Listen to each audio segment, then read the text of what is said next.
تم پر مرا ہوا جانور اور بہتا لہو اور سور کا گوشت اور جس چیز پر اللہ کے سوا کسی اور کا نام پکارا جائے اور جو جانور گلا گھٹ کر مر جائے اور جو چوٹ لگ کر مر جائے اور جو گر کر مر جائے اور جو سینگ لگ کر مر جائے، یہ سب حرام ہیں،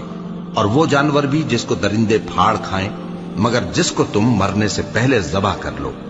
اور وہ جانور بھی جو غیر اللہ کے آستانے پر ذبح کیا جائے، اور یہ بھی کہ پانسوں سے قسمت معلوم کرو، یہ سب گناہ کے کام ہیں۔ آج کافر تمہارے دین سے نا امید ہو گئے ہیں تو ان سے مت ڈرو اور مجھی سے ڈرتے رہو۔